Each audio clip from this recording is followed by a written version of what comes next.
Amara said, and flashed him a smile. "How much did you win?"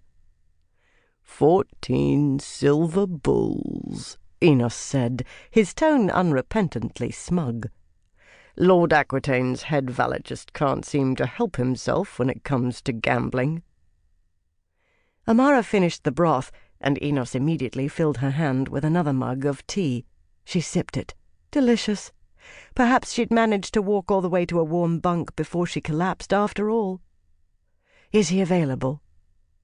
"The captain is in conference with Lord Aquitaine," Enos said, "but he insisted that I take you to him as soon as you arrived." "Aquitaine," Amara murmured. "Very well. Thank you, Enos." Enos bowed his head to her with another smile, and Amara strode over to the commander's tent. Winters here in the south weren't nearly so frigid as in Alera's more northerly reaches, but they were generally cold, rainy, and miserable. The tent was doubled, one slightly larger one outside another, creating a small pocket of warmer air between the interior and the outdoors. Amara opened one flap after another and strode into Captain Miles's command tent. It was a fairly spacious arrangement, lit by a trio of bright fury lamps hung from the central post. The post itself was part of the large sand table in the center of the tent, one currently molded in the shape of the topography between the Legion's camp, at one end, and the city of Calare at the other, with small models representing the various forces scattered about it. Other than the sand table, the room contained a writing desk, several camp stools, and a single small trunk and bedroll resting upon a folding cot, Miles's only personal gear. "And I'm telling you that it's the only way," growled Miles.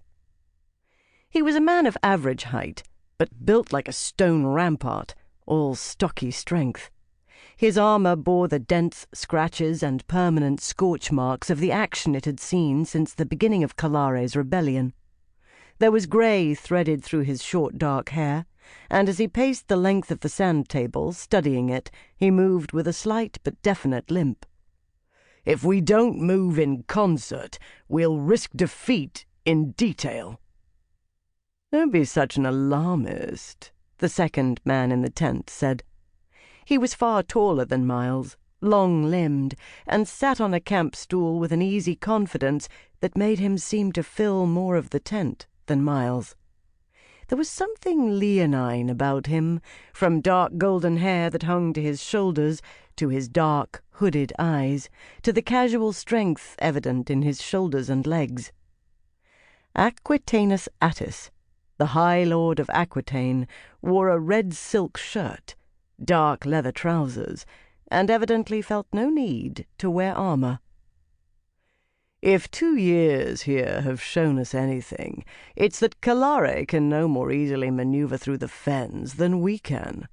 The chances that he'd be able to catch your force in time are minimal." Miles glared at the other man. "I note that if we follow this plan, your own forces will be completely insulated from danger." "If it works," Aquitaine countered. "We'll roll up Calare's mobile forces before summer is fairly underway, and besiege the city within 2 weeks after. And if it doesn't, my men face everything Calare has left on their own." "It is a war, Captain," Aquitaine said in a mild tone. "There does tend to be the occasional risk." Miles snarled out something under his breath, and his hand fell to the hilt of his sword. Aquitaine's teeth flashed in a slow, feline smile. "Captain, don't you think we should hear from the good Countess before we discuss this further?" Only then did Miles glance over his shoulder and see Amara.